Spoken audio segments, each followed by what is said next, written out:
ಮೊರಸ್ ಒಕ್ಕಲಿಗರು ಇನ್ನು 5 ಲೋಕಸಭಾ ಕ್ಷೇತ್ರದಾಗೆ ಅತಿ ಹೆಚ್ಚಿನ ಜನಸಂಖ್ಯೆ ಇದ್ದಾರೆ. ನಮಗೆ ಕೊಡಬೇಕು ಅಂತ ನಾವು ಒತ್ತಡ ಮಾಡ್ತಾ ಇದ್ದೀವಿ. ನಮ್ಮ ದೇಶದಾಗ ನೂರಾರು ಜಾತಿ ಇದೆ. ಅವ್ರವ್ರ ಜಾತಿ ಮ್ಯಾಗ ಅಭಿಮಾನ ಇಟ್ಕೊಂಡು ಟಿಕೆಟ್ ಕೇಳಿದ್ರು ತಪ್ಪೇನೀಗ. ಆವಾಗ ಟೀಕೆ ಮಾಡಿರೋದು ಸಹಜ. ಡೆಲ್ಲಿ ಹೈಕಮಾಂಡ್ ಮತ್ತು ರಾಜ್ಯ ಮಾಡಿದಾಗ BJP JDS ಹೊಂದಾಣಿಕೆ ಮಾಡ್ಕೊಂಡಾಗ ನಾವು ಅದನ್ನು ಪಾಲನೆ ಮಾಡಲೇಬೇಕಾಗುತ್ತೆ. ರಾಜಕಾರಣ ಅನಿವಾರ್ಯತೆ ಯಾವ ರೀತಿ ಬರುತ್ತೋ ಆ ರೀತಿ ಹೋಗಲೇಬೇಕಾಗುತ್ತೆ. ನಮ್ಮ ನಾಯಕರಾಗಿರ್ತಕ್ಕಂಥ ದೇವೇಗೌಡರು ಮತ್ತು ಕುಮಾರಸ್ವಾಮಿ ಅವ್ರನ್ನ ಭೇಟಿ ಮಾಡಿರೋದು ನಿಜ. ಅಂದರೆ BJP ಪಕ್ಷಕ್ಕೆ ಗ್ರೀನ್ ಸಿಗ್ನಲ್ ಕೊಡಲಿಕ್ಕೆ ಬಿಟ್ಕೊಡ್ಲಿಕ್ಕೆ ಅವ್ರು ಗ್ರೀನ್ ಸಿಗ್ನಲ್ ಕೊಟ್ಟಿದ್ದಾರೆ ಅಂತ ಹೇಳಿರ್ತಕ್ಕಂಥ ಈ ಭಾಗದ BJPಯ ಹಿರಿಯ ನಾಯಕರು ಮಾಜಿ ಸಚಿವರಾಗಿರ್ತಕ್ಕಂಥ ಡಾಕ್ಟರ್ ಸುಧಾಕರ್ ಅವರಿಗೆ ಲೋಕಸಭಾ ಚುನಾವಣೆಗೆ ಟಿಕೆಟ್ ಕೊಡಬೇಕು ಅಂತಕ್ಕಂಥದ್ದು ನಾವೆಲ್ಲ ಈ ತಾಲೂಕಿನ ಹಿರಿಯ ಮುಖಂಡರು BJP ಹೈಕಮಾಂಡ್ಗೆ ಒತ್ತಡ ತರೋದಕ್ಕೆ ಇವತ್ತು ಪ್ರತಿಗೋಷ್ಠಿಯನ್ನು ಕರೆದಿದ್ದೀವಿ. ಇವತ್ತು ಈ ಭಾಗದಲ್ಲಿ ಮುಸ್ಕ ಒಕ್ಕಲಿಗರು ನಮ್ಮ ಜನಾಂಗ ಸುಮಾರು 4-5 ಲೋಕಸಭಾ ಕ್ಷೇತ್ರದಾಗೆ ಅತಿ ಹೆಚ್ಚಿನ ಜನಸಂಖ್ಯೆ ಇದ್ದೀವಿ ನಾವು. ನಮ್ಮ ಒತ್ತಡ ಬೆಂಗಳೂರು ಉತ್ತರ ಮತ್ತು ಚಿಕ್ಕಬಳ್ಳಾಪುರ ಎರಡೂ ಕ್ಷೇತ್ರಕ್ಕೆ ನಮ್ಮ ಜನಾಂಗ ಕೊಡಬೇಕು ಅಂತಕ್ಕಂಥದ್ದು ನಾವು ಈ ಮೂಲಕ ಒತ್ತಡವನ್ನು ತರ್ತಾ ಇದ್ದೀವಿ. ಕರ್ನಾಟಕದ 28 ಲೋಕಸಭಾ ಕ್ಷೇತ್ರಗಳಿಗೆ 2 ನಮಗೆ ಕೊಡಬೇಕು. ಚಿಕ್ಕಬಳ್ಳಾಪುರ ಲೋಕಸಭಾ ಕ್ಷೇತ್ರದಾಗೆ 4.5 ರಿಂದ 5 ಲಕ್ಷ ಜನಸಂಖ್ಯೆ ನಾವಿದ್ದೀವಿ. ಅವ್ರಿಗೆ ಇವತ್ತು ತಾವು BJP ನಮ್ಮ ರಾಜ್ಯದ ಹೈಕಮಾಂಡ್ ಮತ್ತು ಕೇಂದ್ರದ ಹೈಕಮಾಂಡ್ ಟಿಕೆಟನ್ನು ಕೊಡಬೇಕು. ಅವ್ರ ಲೋಕಸಭಾ ಚುನಾವಣೆಗೆ ಈ ಭಾಗದಾಗೆ ತಮ್ಮೆಲ್ಲರಿಗೂ ಗೊತ್ತಿದೆ ಹಿಂದೆ ಯಾವ ಮಟ್ಟದಾಗಿತ್ತು BJP. ಅವ್ರು BJPಗೆ ಬಂದ ಮೇಲೆ ಯಾವ ರೀತಿ ಪಕ್ಷನೂ ಅಭಿವೃದ್ಧಿ ಆಗಿದೆ ಅಂತಕ್ಕಂಥದ್ದು ತಮ್ಮೆಲ್ಲರಿಗೂ ಗೊತ್ತಿದೆ. ಅವ್ರು ಕೊಟ್ಟರೆ ಅವರು ಮಾಡಿರ್ತಕ್ಕಂಥ ಅಭಿವೃದ್ಧಿ ಕೆಲಸಕ್ಕೆ ಇಟ್ಕೊಂಡು ನಾವು ಇವತ್ತು ನಮ್ಮ ಚಿಕ್ಕಬಳ್ಳಾಪುರ ಮತ್ತು ಕೋಲಾರ, ತುಮಕೂರು, ಬೆಂಗಳೂರು ಗ್ರಾಮಾಂತರ 5 ಕ್ಷೇತ್ರಗಳಿಗೆ ಅವ್ರ ಪ್ರಭಾವ ಇರೋದ್ರಿಂದ BJPಗೆ ಅನುಕೂಲ ಆಗುತ್ತೆ. ಅವ್ರಿಗೆ ತಾವು ದಯವಿಟ್ಟು ಟಿಕೆಟನ್ನು ಕೊಡಬೇಕು. ಗೆಲ್ಲಿಸ್ತಕ್ಕಂಥ ಕೆಲಸ ನಾವೆಲ್ಲ ಮುಖಂಡರು ಜೊತೆಗೂಡಿ ಗೆಲ್ಲಿಸ್ತೀವಿ ಅಂತಕ್ಕಂಥದ್ದು ನನ್ನ BJP ಹೈಕಮಾಂಡ್ಗೆ ಮನವಿಯನ್ನು ಮಾಡ್ತಾಯಿದ್ದೆ. ಸರ್, ಈಗ ರಾಜಕಾರಣ 2023ರಲ್ಲಿ BJP, ಕಾಂಗ್ರೆಸ್, JDS ಸ್ವತಂತ್ರವಾಗಿ ಸ್ಪರ್ಧೆ ಮಾಡ್ತಾರೆ. ಅವ್ರವ್ರ ನಿರ್ಧಾರ ಅವ್ರವ್ರು ತೆಗೆದುಕೊಂಡ್ರು JDSನವರು. ಆವಾಗ ಟೀಕೆ ಮಾಡಿರೋದು ಸಹಜ. ಆದರೆ ಈಗ ಡೆಲ್ಲಿ ಹೈಕಮಾಂಡ್ ಮತ್ತು ರಾಜ್ಯ ಮಾಡಿದಾಗ BJP JDS ಹೊಂದಾಣಿಕೆ ಮಾಡ್ಕೊಂಡಾಗ ನಾವು ಅದನ್ನು ಪಾಲನೆ ಮಾಡಲೇಬೇಕಾಗುತ್ತೆ. ಆದರೆ 23ರಲ್ಲಿ ಹೊಂದಾಣಿಕೆ ಆಗಿರಲಿಲ್ಲ, ಸ್ವತಂತ್ರವಾಗಿ ಸ್ಪರ್ಧೆ ಮಾಡಿದ್ರು. ಈಗ ಹೊಂದಾಣಿಕೆ ಮಾಡ್ಕೊಂಡಿದ್ವಿ. ರಾಜಕಾರಣ ಅನಿವಾರ್ಯತೆ ಯಾವ ರೀತಿ ಬರುತ್ತೋ ಆ ರೀತಿ ಹೋಗಲೇಬೇಕಾಗುತ್ತೆ.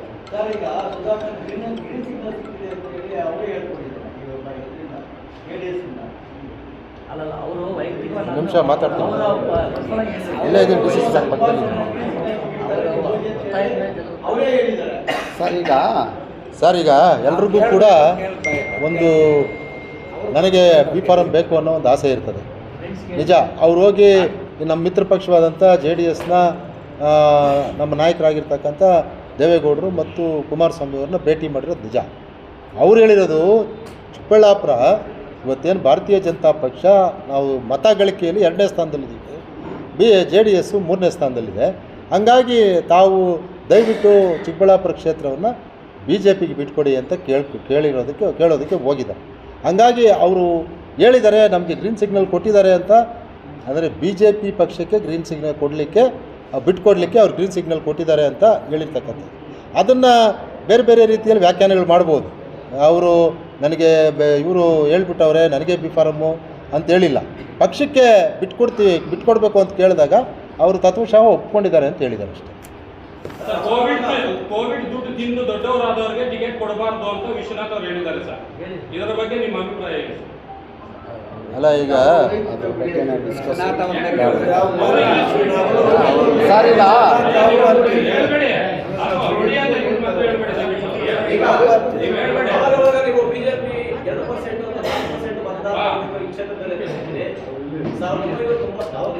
ರಾಜಕೀಯದಲ್ಲಿ ಆರೋಪ ಪ್ರತಿ ಆರೋಪ ಇರ್ತದೆ, ಅದನ್ನೆಲ್ಲ ಲೆಕ್ಕ ತಗೊಳಕ್ಕಾಗಲ್ಲ.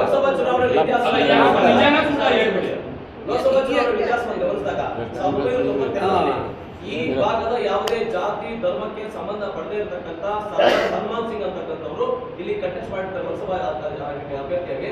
ಅವತ್ತು ದಿವಸ ಗೆದ್ದಂತವರು 47% ಓಟ್ ಅಂತ ತಗೊಂಡಿರ್ತಾರೆ. 2 ಲಕ್ಷ ಓಟ್ ತಗೊಂಡು ಗೆದ್ದಿರ್ತಾರೆ, 3 ಲಕ್ಷ ಓಟ್ ತಗೊಂಡು ಗೆದ್ದಿರ್ತಾರೆ ವಿ ಕೃಷ್ಣರಾವ್.